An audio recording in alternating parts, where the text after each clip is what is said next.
Welcome back to my channel Flexi with Ease. In this video, I will be covering Ind AS 33 which is earnings per share.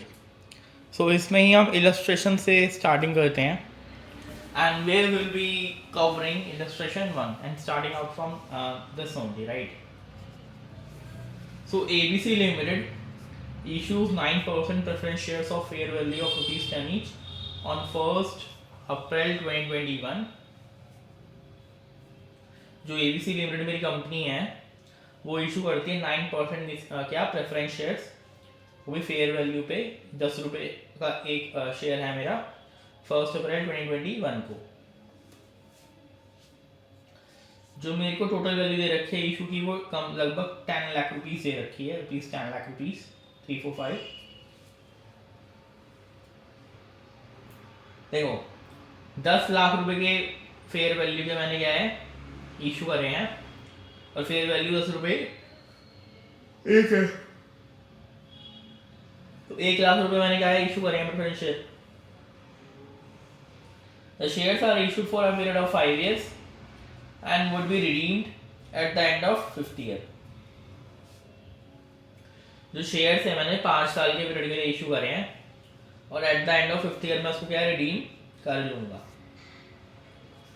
The shares are to be redeemed at rupees 11 each. 11 रुपये पर share पे मैं उसको क्या redemption करूंगा, ठीक है right. आगे बढ़ते हैं।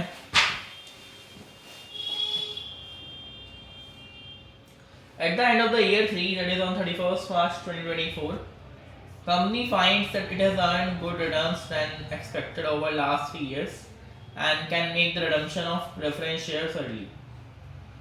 Year 3 के एंड में that is on 31st March 2024 company ने ये पाया कि वो अर्न कर चुकी है गुड रिटर्न देन जो एक्सपेक्टेड थी over the last 3 years and can make the redemption repayment of preference shares क्या early, right? So at the end of the year 3 that is on 31st March 2024 company finds that it has earned good returns than expected over last 3 years and can make the redemption of preference shares early. Okay, देखो redemption कब होनी थी, redemption होनी थी 22, 23, 24, 25, 26। मेरी 31 March 2026 को redemption ideally as per the original terms condition होनी चाहिए थी, ठीक है। अब ईयर 3 के एंड में 2024 मतलब कंपनी ने ना अच्छी कमाई करी थी तो उनको लगा कि यार वो रिडम्पशन अर्ली कर सकते हैं to compensate share holder for 2 years of dividend which they need to forgo. अब 2 साल का डिविडेंड उन्हें फॉरगो करना पड़ेगा। Company decided to redeem the shares at ₹12 each instead of original agreement of ₹11। अब शेयर होल्डर्स को कंपनसेट करने के लिए 2 साल के लिए ऑफ डिविडेंड विच जो उनको फॉरगो करना पड़ता, भूलना पड़ता, क्योंकि अगर 2 साल पहले मैं रिडीम कर दूंगा शेयर तो यार कहीं ना कहीं मेरे को उनको कॉम्पनसेट भी तो करना पड़ेगा ना उनके डिविडेंड के लिए। तो कंपनी ने कहा कि यार हमको 12 रुपए पर शेयर ईच कर देंगे इंस्टेड ऑफ ओरिजिनल 11 रुपए। अब हमें क्या पूछा गया है, हमें कहा है कि comment on the impact of early conversion of preference share at a premium on earnings for the year ended 20x4 attributable to ordinary equity shares of ABC Limited for basic EPS. Okay, तो हमें impact बताना है जो हमारा early conversion होगा preference shares का premium पे earnings पे, वही 31 मार्च 2024 वाले फाइनेंशियल ईयर में, क्योंकि ऑर्डिनरी इक्विटी शेयर्स पे क्या है पड़ेगा एबीसी लिमिटेड के बेसिक ईपीएस पे। स्टैंडर्ड्स की एप्लीकेबिलिटी इग्नोर कर दो, फाइनेंशियल इंस्ट्रूमेंट्स की ignore EIR। Further additional payment to be made can be made from securities premium reserves as premium on redemption, ठीक है। And answer on the basis of Ind AS 33 only, हमें answer करना है end AS 33 के basis पे क्या इसको करना है, राइट। सो इसको क्या है करते हैं। सो देखो यार इस क्वेश्चन में ना ऐसा कोई स्पेसिफिक मतलब टेक्निकल तो नहीं था ऐसा कुछ। देखो अगर आप देखोगे ना 12 रुपए की पेमेंट अब मैं कर रहा हूँ प्री मैच्योर, और मेरे को कितनी ही करनी पड़ती है इसमें वैसे मेरे को करनी पड़ती है इसमें आई वुड से कि 11 रुपए की, मतलब लाख रुपए में एडिशनल पे कर रहा हूँ बिकॉज कहीं ना कहीं उनका पैसा लॉस हो रहा है डिविडेंड के फॉर्म में। तो उनको मैं 3 साल कितने 2 साल बाद ना पे करके आज पे कर रहा हूँ, तो लाख रुपए तो पेमेंट करूँगा है ना, मतलब कुछ ना कुछ एडिशनल पेमेंट करूँगा, लाख रुपए डिसाइड कर रहा हूँ, मैंने कंपनी की मर्जी। लेकिन इसमें हमें लाख रुपए की ट्रीटमेंट बताने कैसे होगी। लाख रुपए हम क्या है बेसिक ईपीएस कैलकुलेट करते हुए क्या अर्निंग्स में माइनस कर देंगे, देखो सीधी सी बात है। और ज़रा इसमें कुछ आपको दिमाग नहीं मारना, जो पूछा है वो दो वो बताओ, ना कम बताना ना ज़्यादा बताना, जितना है ऑप्टिमम उतना बताओ और नंबर पाओ। Illustration 2. An entity has following preference shares in issue at the end of 20x4. एक एंटिटी के पास फॉलोइंग प्रेफरेंस शेयर थे इशू में 20x4 के एंड में 5% redeemable non cumulative preference share, increasing rate cumulative non redeemable preference share issued at a discount in 2020 with a cumulative dividend rate from 20x5 of 10%. हमें इसमें adjustment बतानी है। देखो पहले आस्क क्या है, what is the ask, ask है question की एडजस्टमेंट बताओ ईपीएस को कैलकुलेट करने के लिए। पैड में क्या है 1,00,000 का इन्होंने दे दिया।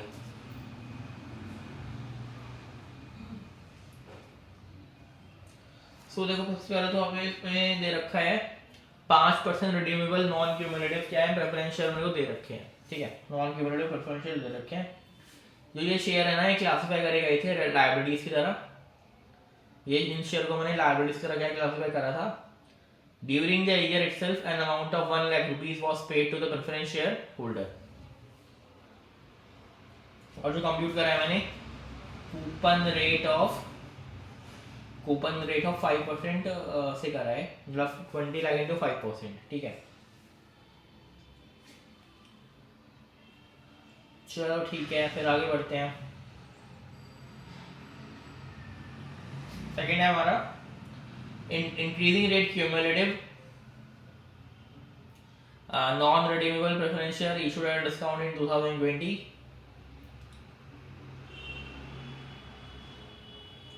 with a cumulative dividend rate from 20x5 of 10%। Share को डिस्काउंट भी इशू करा गया था to compensate the holder because dividend payable will not commence until, ठीक है। The accrued discount in current year calculated using the effective interest rate measure amount to 18,000। These share are classified as equity, इनको हमें equity की तरह क्या classify करा है, ठीक है। सो 18,000 का मेरा इस साल का डिस्काउंट निकलेगा, अक्रूवल जो अक्रू होगा इस 18,000 में माइनस कर दूंगा, फिर डिस्काउंट का अमोर्टाइजेशन हुआ है इंक्रीजिंग रेट प्रेफरेंस शेयर पे, उनको क्या है 18,000 में क्या है माइनस कर दूंगा, ठीक है। 1.5 लाख रुपए 18,000 माइनस कर दिए। 8% non redeemable non cumulative preference share क्या दे रखे हैं, 8% नॉन रिडीमेबल नॉन क्यूमुलेटिव क्या प्रेफरेंस शेयर मुझे दे रखे हैं। Eight the beginning of the year the entity had 1 lakh rupees 8% preference share outstanding. Year के बिगिनिंग में जो एंटिटी है उसके पास लाख रुपए के 8% प्रेफरेंस शेयर के आते आउटस्टैंडिंग थे, लेकिन 30 जून 2024 को उसने रीपर्चेज करे 50,000 के ये एट अ डिस्काउंट ऑफ 1,000 से 15,000 के क्या बीच में। तो ईयर के बिगिनिंग में तो यार मेरे एंटिटी के लाख रुपए के 8% प्रेफरेंस शेयर ही थे जो आउटस्टैंडिंग थे, बट 30 जून 2024 को उसने रीपर्चेज करे 50,000 रुपए के वो जो शेयर थे कितने के डिस्काउंट पे 1,000 से 50,000 के बीच के क्या डिस्काउंट में उसने क्या है रीपर्चेज क्या है करे। So at the beginning of the year the entity had rupees 1 lakh 8% preference share outstanding, but at 30 June 20x4 it repurchased 50,000 of these at a discount of rupees 1,000 से 50 क्या 1,000।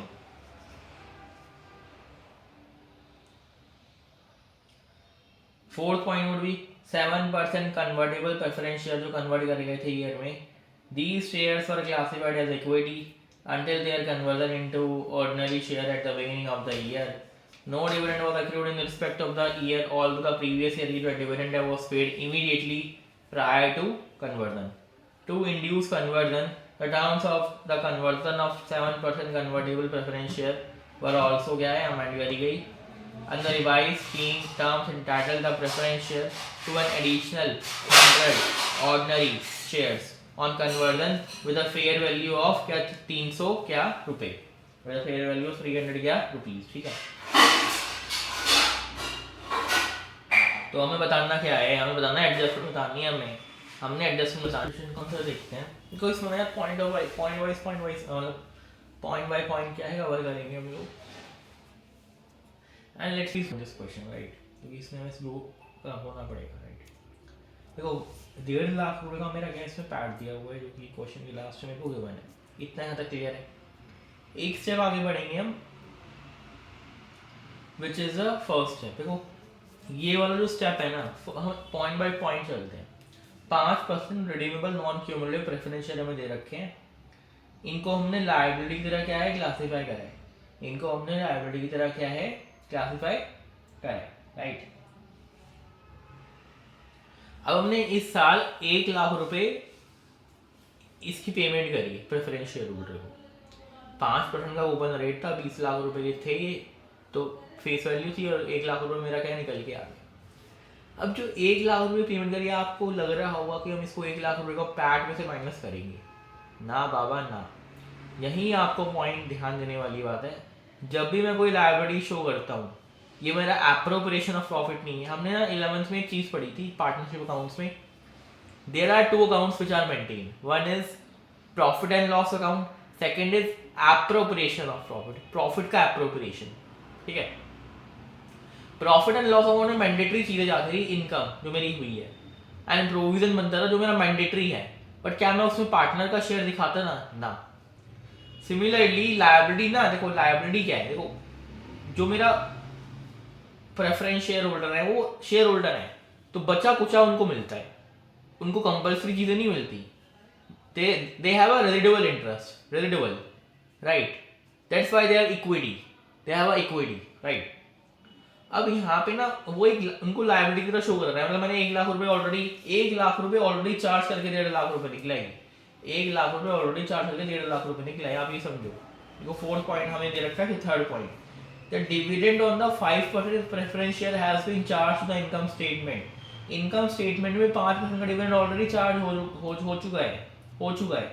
बिकॉज जो प्रेफरेंस शेयर है मैंने उनको liability की तरह treat कर रहा था. सो मेरे को कोई एडजस्टमेंट करने की नीड नहीं है प्रॉफिट में. ये इतना समझ आया कि नहीं आया? आगे बढ़ते हैं. दूसरा, increasing rate cumulative non redeemable preference share जो इशू करे गए डिस्काउंट में 2020 में, इनका क्यूमुलेटिव डिविडेंड रेट में दूंगा 2025 से 10%. अब जो मैंने डिस्काउंट इशू करा था ना, देखो मैं इसको इफेक्टिव डिस्काउंट रेट मेथड से ना इसको 18,000 रुपए से हर साल क्या है इसको अक्रू कर रहा हूँ. मतलब अपना खर्चा चार्ज कर रहा हूँ, अक्रू कर रहा हूँ. खर्चा क्या है चार्ज कर रहा हूँ राइट. और ये मैंने इक्विटी की तरह भी क्लासिफाई करे हैं. मतलब ये प्रॉफिट में तक तो माइनस नहीं हुए होंगे, मेरे को माइनस करने पड़ेंगे 18,000 रुपए डिस्काउंट अक्रू हो रहे हैं. फर्स्ट नोट पढ़ते हैं. The original discount on the issue of increasing rate preference share is treated as amortized to retain earning and treated as preferred dividend for EPS purposes. जो original discount है increasing rate preference share पे, वो amortise treat करा जाएगा. Amortise है इसको retain earnings पे, और प्रेफरेंस डिविडेंड की तरह क्या है ट्रीट करा जाएगा ईपीएस पर्पस से, एंड एडजस्ट करा जाएगा अगेंस्ट फिक्स के अगेंस्ट प्रॉफिट जो कि एट्रीब्यूटेबल है टू द ऑर्डिनरी इक्विटी क्या होल्डर्स. प्रॉफिट जो एट्रीब्यूटेबल है टू द ऑर्डिनरी क्या इक्विटी क्या होल्डर्स. सो उसको मैं क्या कर दूंगा, पहले तो अमोर्टाइज भी कर दूंगा रिटेन अर्निंग्स में, और मैं उसको मानूंगा कि प्रेफरेंस डिविडेंड में दे रहा हूँ. ईपीएस पर्पस से मैं क्या मान रहा हूँ, उसको प्रेफरेंस डिविडेंड मान रहा हूँ, इसलिए मैंने उसको 18,000 रुपये एडजस्ट करा है. ऑल्दो एक्चुअल पेमेंट नहीं हुई, बट अमोर्टाइजेशन से देखो यार कहीं ना कहीं ना खर्चा मेरा पहले हो गया.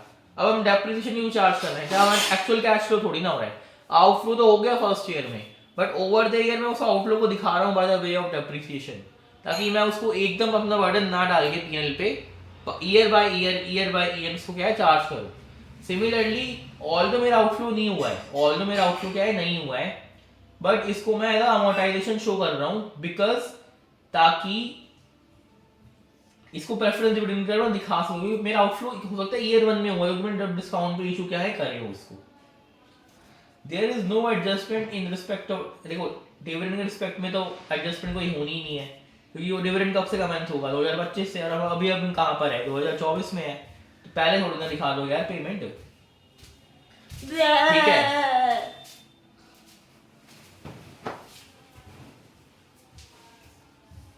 Instead, the finance cost is represented by the amortization or the discount in the dividend free period. Instead जो finance cost है ना वो रिप्रेजेंट करी जाएगी amortization किसके, डिस्काउंट के, डिस्काउंट का amortization करोगे आप डिविडेंड फ्री पीरियड में। In future years, the accrual of the dividend is 20,000 will be deducted from the profit. Future years में जो अक्रूवल है डिविडेंड का 20,000 रुपए का, वो प्रॉफिट से क्या है डिडक्ट कर लूंगा।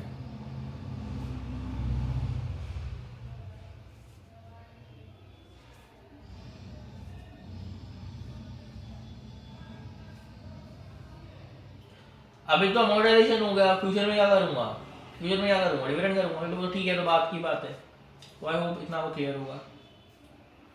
अब पढ़ते हैं हम थर्ड वाला point, 8% non redeemable non cumulative preference share. Eight the beginning of the year the entity had 1 lakh रुपए के 8% प्रेफरेंस शेयर थे, बट उसने 50,000 रुपए उसको रीपरचेज कर लिए 1 से 5,000 के क्या डिस्काउंट पे, तो मैं 1,000 रुपए क्या है इसको ऐड कर दूंगा, डिस्काउंट मैंने क्या है, डिस्काउंट पे क्या है परचेज मैंने क्या है करे हैं, जो डिस्काउंट है मैंने इक्विटी पे रेट हुआ होगा, जो डिस्काउंट है मैंने रीपरचेज करा है और डिस्काउंट में वो क्या है इक्विटी में क्या है मिला होगा, सो प्रॉफिट में क्या है मेरा ऐड होना चाहिए, प्रॉफिट में मेरा क्या है ऐड होना चाहिए।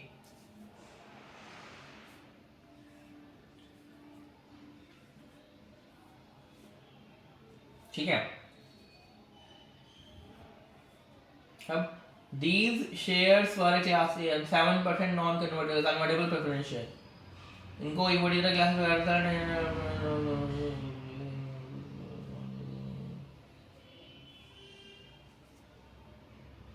फेयर वैल्यू ऑफ 300,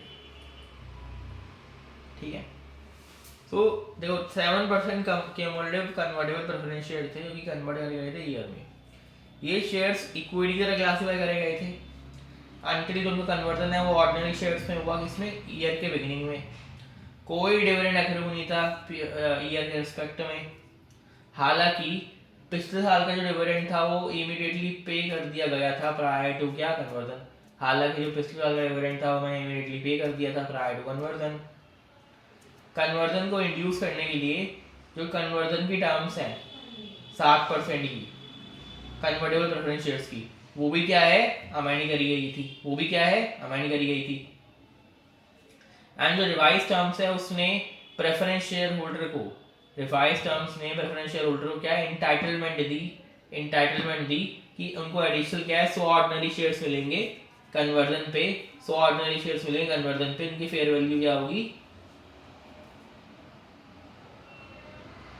300 रुपए से दिल के बीच में 300 रुपए मानेंगे, हम 300 रुपए मानेंगे, ठीक है, प्रूडेंस आया बीच में, तो 30,000 रुपए क्या है माइनस कर देंगे जो उन्होंने प्रीमियम को पे करा है कन्वर्जन को क्या इंड्यूस करने के लिए, बट नेट कितना माइनस होगा 47,000, तो प्रॉफिट जो एट्रीब्यूटेबल इक्विटी शेयर कितना आ गया 1,03,000।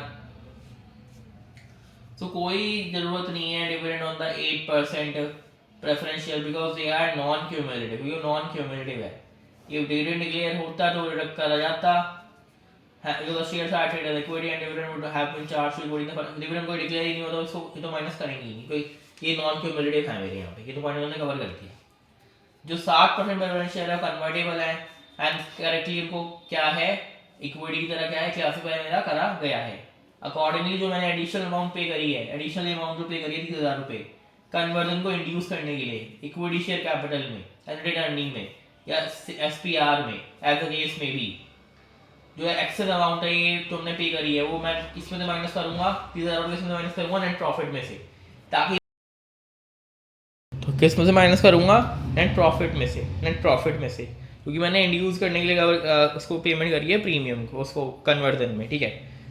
अब लास्ट पॉइंट रखा है नॉर्मल पॉइंट है सेक्शन 53-55 के हिसाब से शेयर्स डिस्काउंट पे इशू नहीं हो सकते, और शेयर्स को आप एक प्रेफरेंस शेयर को क्या है आप कोई इररिडेबल प्रेफरेंस शेयर भी क्या है इशू नहीं कर सकते, लेकिन इलस्ट्रेशन सिर्फ कॉन्सेप्ट समझाने के लिए दी गई है, तो इसको दिल पे मत लेना, इसको दिल पे क्या है मत लेना।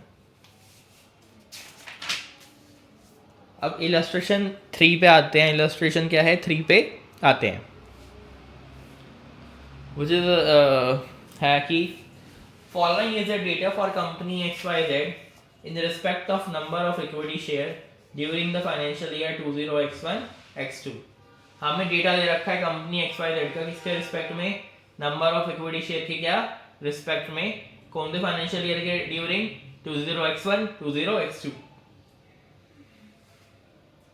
हमें नंबर ऑफ शेयर्स निकालने हैं EPS की, तो इसमें क्या है हमें नंबर ऑफ शेयर्स निकालने हैं for the purpose of calculation of basic EPS as per Ind AS 33, ठीक है। क्वेश्चन ध्यान से पढ़ते हैं, ये क्वेश्चन ना ध्यान से पढ़ोगे, एक चीज लिख के करोगे, समझोगे तो आराम से चीजें आपकी हो जाएंगी, ठीक है। सीरियल नंबर 25, डेट दे रखी है 1 अप्रैल 2021। ओपनिंग बैलेंस क्या है आउटस्टैंडिंग इक्विटी शेयर का, ओपनिंग बैलेंस क्या है मेरे आउटस्टैंडिंग इक्विटी शेयर का, बताओ। 1 लाख रुपए है नंबर ऑफ शेयर्स, कितने इक्विटी शेयर 15 जून 2021 की बात आई अब मेरी, कितने नंबर ऑफ इक्विटी शेयर मैंने इशू करे, 75,000 रुपए, तो 75,000 शेयर इशू करे। 8 नवंबर कन्वर्ट कितने हुए हैं प्रेफरेंशियल इक्विटी में, 50 हुए हैं। बायबैक कितने करे हैं, 20,000 करे हैं। क्लोजिंग बैलेंस है 2,05,000, 2,05,000 ही आएगा, तो 1 लाख प्लस 75,000 प्लस 50 माइनस 20, ठीक है। तो कैसे निकालेंगे, देखो तो क्लोजिंग में तो दे रखा है ना, ये नॉर्मल एडिशन सब्ट्रैक्शन करके दे दिया, बट हमें वेटेड एवरेज कांसेप्ट के साथ चीजें करनी है। तो हमें वेटेड एवरेज कांसेप्ट क्या बोलता है कि कितने दिन के लिए हर एक शेयर क्या है एक्चुअली हेल्ड करा गया, कितने दिन के लिए, ठीक है। सॉरी, नंबर ऑफ शेयर कितने थे, 1 लाख शेयर थे,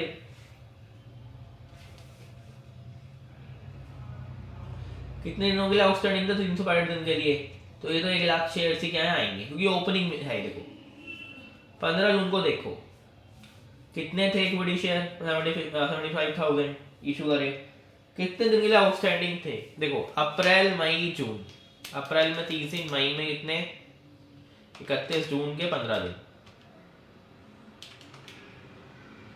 जून के 14 दिन मान लो, 15 को मैंने इशू करे, 14 दिन ही जून के, तो लगभग मैं 75 डेज ले रहा हूँ, 365 मैंने 75 कर दो, 290 डेज मैंने हेल्ड करे हैं, मतलब तो 290 के हिसाब से आप क्या निकाल लोगे, 75,000 डिवाइड बाई 65 इंटू 290, ठीक है। तो 59589 आपका 589 निकल के आ जाएगा, आई थिंक सो, है ना। सो अब 8 नवंबर की बारी है, नवंबर में कितने दिन हेल्ड करे हैं, 30 माइनस 8 प्लस 1, 23 दिन नवंबर के, नवंबर दिसंबर 31, जनवरी 31, फरवरी 28 और मार्च 31, 144 दिन ऐड करें, 144 के हिसाब से इतने आ जाएंगे। बायबैक कितना करा है शेयर्स का, 20,000, इसमें से क्या है देखो, फरवरी में इतने हैं 28 माइनस 22 प्लस 1, फरवरी और मार्च, तो लगभग 38 डेज निकल के आ जाएंगे, ठीक है। तो ये कर दिया आपने, क्लोजिंग बैलेंस आपका निकल जाएगा, तो इतने आपके निकल के आ जाएंगे शेयर्स, इतने निकल के आ जाएंगे शेयर्स, क्योंकि 1 अप्रैल 2021 को होते हैं, वो पूरे साल के लिए हुए, इसलिए जो weighted average number of such share है वो फॉर्मूले से निकलेंगे हमारे, निकाल ही लोगे। बट जो शेयर 15 जून को हुए थे 290 दिन के लिए, वो उसका वेटेड एवरेज कर दोगे, तो आपका वेटेड एवरेज करके आपको निकालना है, 177,000 निकल जाएंगे, ठीक है। जो बॉट बैक शेयर्स हैं वो एक्सचेंज हो गए हैं इमीडिएटली, हमने जब थोड़ा रिडक्शन करी है, So हम लगाओ illustration 1 can notice that the date of issue, conversion, repurchase transaction affecting the addition or deletion in number of shares is very crucial for calculation of weighted average number of क्या shares. ऊपर वाले illustration से आप ये notice कर सकते हो कि जो डेट ऑफ इशू है, कन्वर्जन है, रीपर्चेज है, ट्रांजेक्शन है, जो एडिशन डिलीशन को इफेक्ट कर रहा है, वो बहुत ज़्यादा इंपॉर्टेंट है वेटेड एवरेज निकालने के लिए. बहुत ज़्यादा इंपॉर्टेंट है, डेट बहुत ज़्यादा इंपॉर्टेंट है. I think this is easy, important. This is easy. Sorry, important not. This is easy and conceptual. आप इंटरमीडिएट में कवर कर चुके हो. 4 पे जाते हैं. 4 पे जाते हैं. हमें बेसिक ईपीएस निकालनी है 21, 22 और 22 23 की. आज तो हमने समझ ली, ठीक है. आज तो हमने क्या समझ ली. पूछता है ना आर्टिकल शिफ्ट में, मेरी आस्क के है, ये काम करके दो मेरे को. सो अगर आप आस्क नहीं समझ पाओगे कि सामने वाले को आपसे क्या एक्सपेक्टेशन है, क्या रिक्वायरमेंट है, तो जब तक आपको ये नहीं पता आपको करना क्या है, तो आप ये भी नहीं ढूंढ पाओगे आप कैसे करोगे. राइट. पहले ये ढूंढो करना क्या है, उसके बाद ढूंढना कि कैसे करना है. ठीक है. तो कैसे करना ना आपका आसान हो जाएगा. 31 मार्च 20x2 जो इशूड शेयर कैपिटल है कंपनी की, वो कंसिस्ट कर रही है 10 करोड़ रुपए in ordinary shares of 25 each and 5 lakh rupees in 10% accumulative non redeemable preference share classified as equity of ₹1 each. तो 31 मार्च 2022 को जो इशूड शेयर कैपिटल है कंपनी की, वो उसमें 10 3 6 7 10 करोड़ क्या है, 10 करोड़ रुपए ऑर्डिनरी शेयर है 25 रुपए के, और 5 लाख रुपए के मेरे पास 10% cumulative non redeemable preference share है, जिनको मैंने इक्विटी की तरह क्लासिफाई करा है 1-1 रुपए का. मतलब 50,000 के वो मान लो, और वो होंगे आपके 1 करोड़ के. ठीक है. मतलब नहीं 1 करोड़ के नहीं, आपके आएंगे ये 6 7 3 6 7. ठीक है. इसको आप तो लगभग आपके ये 40 लाख रुपए का. ठीक है.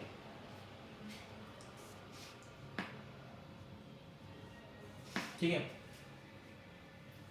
पहले अक्टूबर को कंपनी इशू करे 3 4 6 3 4 5 10 लाख ऑर्डिनरी शेयर, क्योंकि फुली पेड अप थे बाय वे ऑफ किसके वजह से, कैपिटलाइजेशन और रिजर्व से.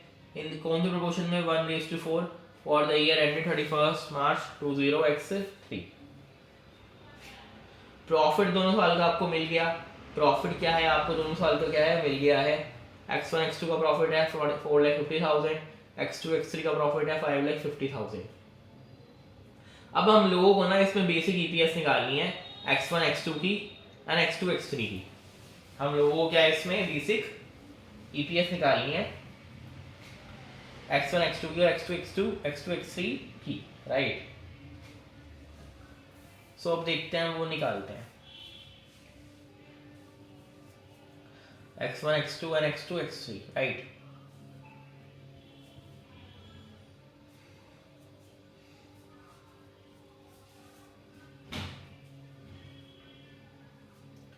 सो x2 x3 में आपको प्रॉफिट दे रखा है 5.5 लाख रुपए, और x1 x2 में आपको प्रॉफिट दे रखा है कितना 4.5 लाख रुपए.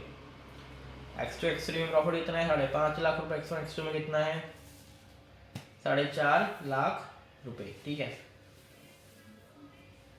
तो दोनों का प्रॉफिट मैंने लिख दिया. बेसिकली हमें तो ईपीएस निकालनी है. प्रेफरेंस डिविडेंड कितना जाएगा,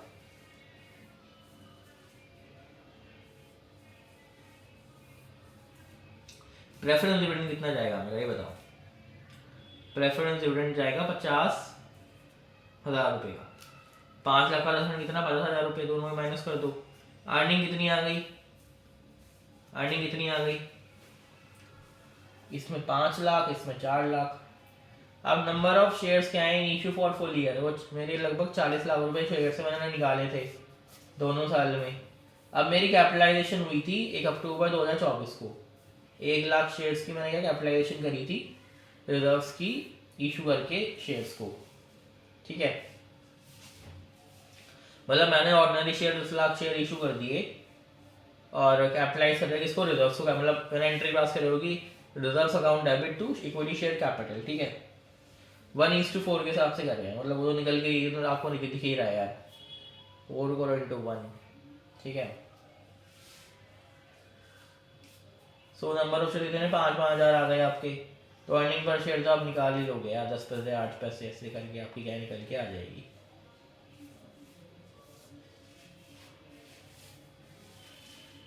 सो number of shares before the bonus issue, number of shares after the bonus issue, ठीक है राइट। तो 4,000 अगर मैं डिवाइड करूँ डिवाइड बाय 5,000 तो 0.8 निकल गया, ये वो 8 पैसा मैंने ले लिया। तो मेरा ये भी क्वेश्चन था, इसमें अंदर कुछ था ही नहीं, इजी था ये क्वेश्चन। पर इसमें मतलब एक पॉइंट ये था कि ट्रिकी जो है आपका कैपिटलाइजेशन वाला, आपको कैपिटलाइजेशन जो आपने करी है वो आप नंबर ऑफ शेयर्स ऐड करोगे in the calculation of your basic EPS, right. और वो कैपिटलाइजेशन ये मानते हैं वो मतलब बिगनिंग ऑफ ईयर से ही हुई है, इसलिए हम उसमें कोई टाइम फैक्टर भी कंसिडर नहीं करते, राइट।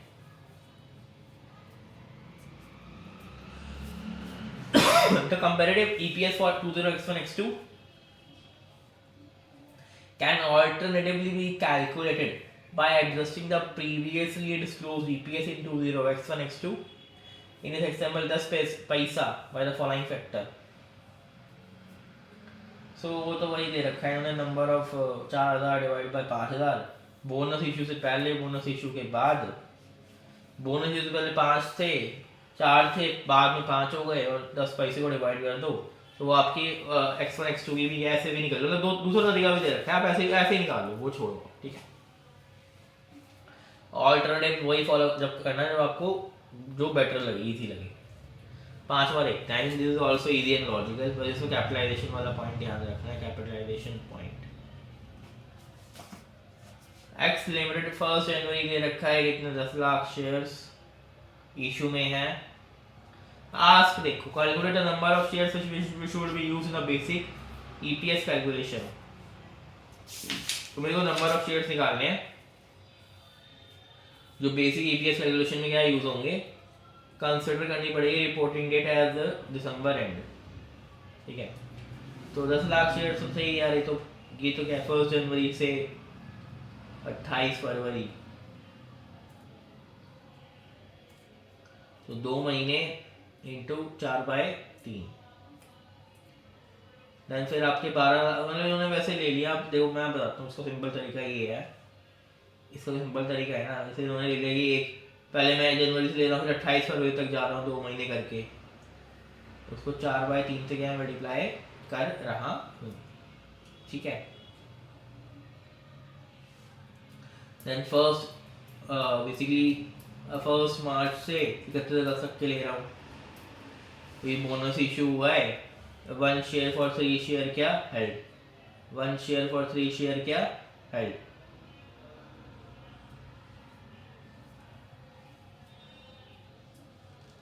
और एक 3 शेयर मेरे पास होंगे तो मेरे को 1 शेयर मिलेगा, मतलब 4 हो जाएंगे, राइट। तो फिर 4/3 से मल्टीप्लाई करना, हम शुरुआत से मानते हैं, इसको 4/3 से करेंगे, ठीक है।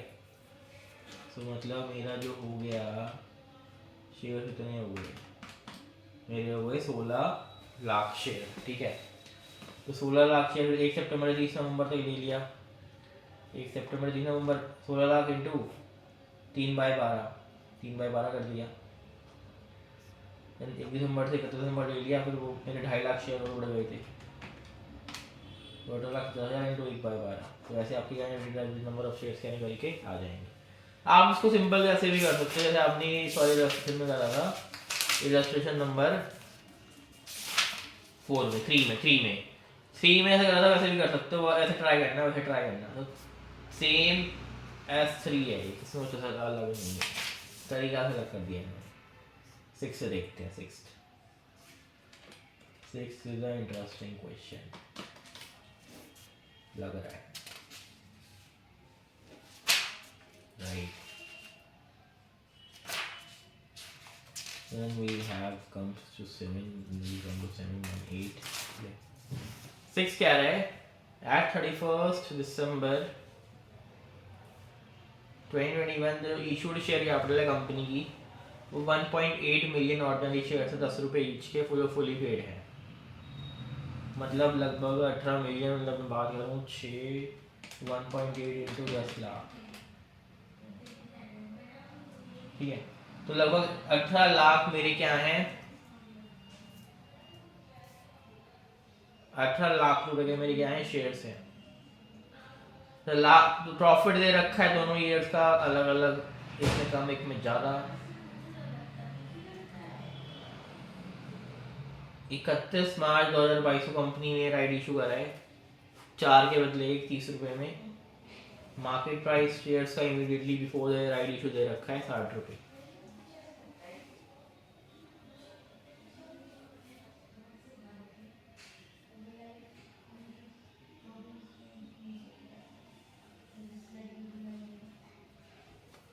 जो मार्केट प्राइस दे रखा है शेयर का immediately before the right issue इतना दे रखा है 60 रुपये। राइट इशू जस्ट पहले मेरे को मार्केट प्राइस देगा इतना 60 रुपये।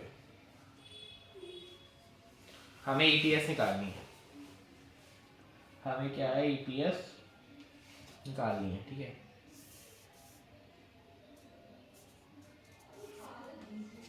पहले क्वेश्चन थोड़ा सा मेरे को लग रहा है बड़ा हो जाएगा हमारे केस में, राइट। हाँ करते हैं इसको भी।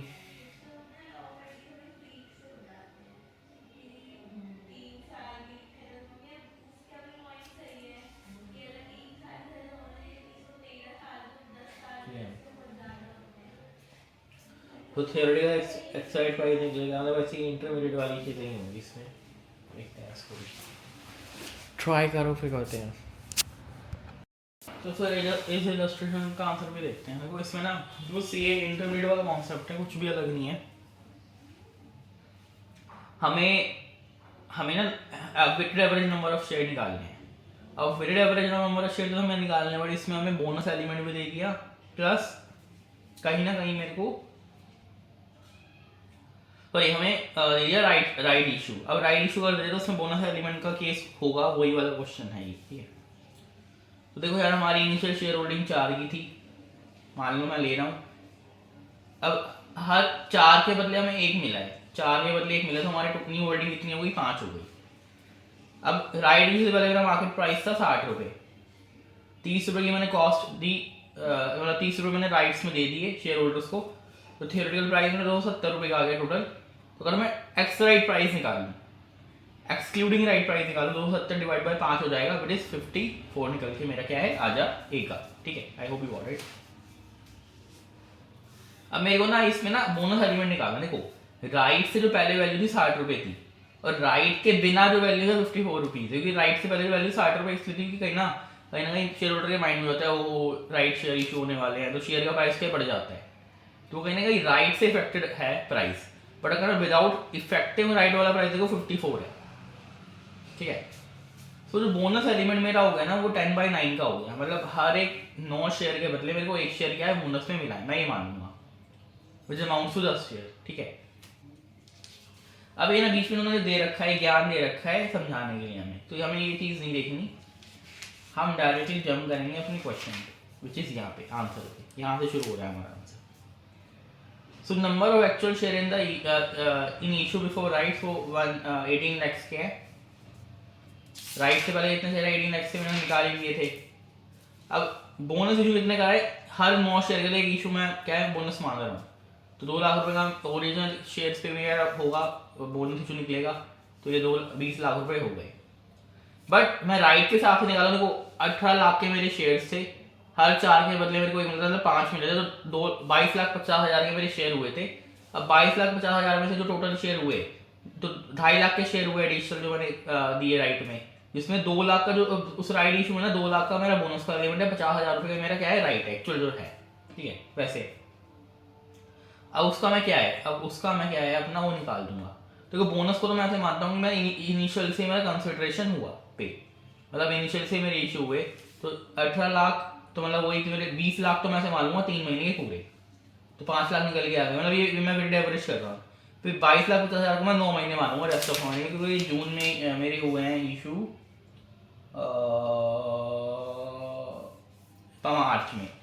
मार्च में, ठीक है। मतलब आप 3 महीने का बता रहा 9 महीने बचे, तो 22,50,000 को 9 महीने का दो तो इतने आ गए, तो इतने आपकी वेटेड एवरेज आ गई 2022 की।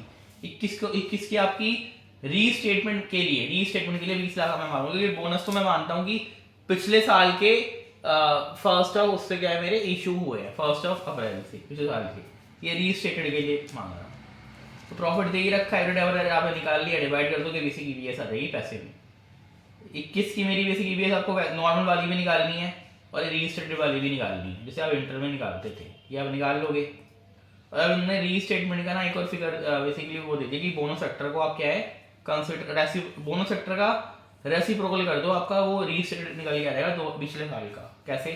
बोनस फैक्टर 10/10:9 का उसको रेसिप्रोकल करके मल्टीप्लाई कर दो अपने 2021 वाले बेसिक ईपीएस से, तो आपका ये रीस्टेटेड भी निकल के आ जाएगा। मतलब 35p मेरे को दे रखा है, 10 शेयर का 9 शेयर का कितना हो 31.5, ठीक है। फिर तो आया हो गई, क्लियर है। 7 पे जाते हैं।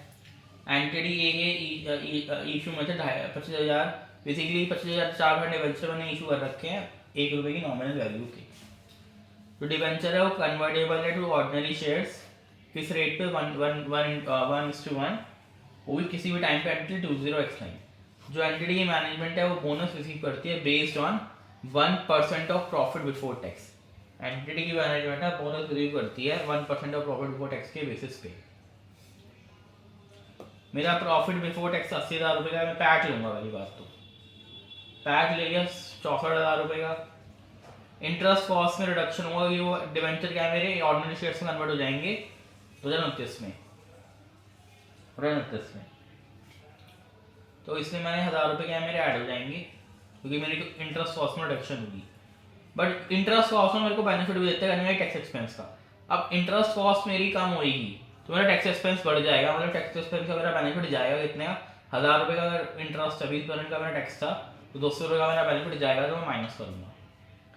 फिर मेरा मैनेजमेंट बोनस ना मेरा कहीं ना कहीं इंक्रीज हो जाएगा। देखो मेरा अगर इंटरेस्ट जाएगा, कॉस्ट ही मेरी profit before interest and taxes में मेरा क्या होता रहा, वो माइनस होता रहा। अब अगर इंटरेस्ट जाएगा कॉस्ट तो मेरी कहीं बोनस भी बढ़ जाएगा मैनेजमेंट का, क्योंकि टैक्स सारा पे कर दिया, और 10 रुपये का इसको इम्पैक्ट आएगा। अब इस पर मेरे को टैक्स बेनिफिट तो मिलेगा, क्योंकि मेरा क्या है बोनस एक खर्चा है, खर्चे में टैक्स का बेनिफिट तो मेरे को मिलता है, तो 2 रुपये का टैक्स का बेनिफिट हो गया, तो इतना मेरा अर्निंग्स हो गई डाइल्यूटेड ईपीएस के पर्सपेक्टिव से, ठीक है, डाइल्यूटेड ईपीएस के पर्सपेक्टिव से। अब सिंपलिसिटी के लिए इलस्ट्रेशन क्लासिफाई नहीं करता कंपोनेंट किसका, कन्वर्टेबल डिवेंचर्स का एज लायबिलिटीज इक्विटी, क्योंकि इंडिया 32 क्या है बोलता है, इंडिया 32 क्या है बोलता है, ठीक है। तो आई होप आपको क्लियर है 7 तक। Thank you.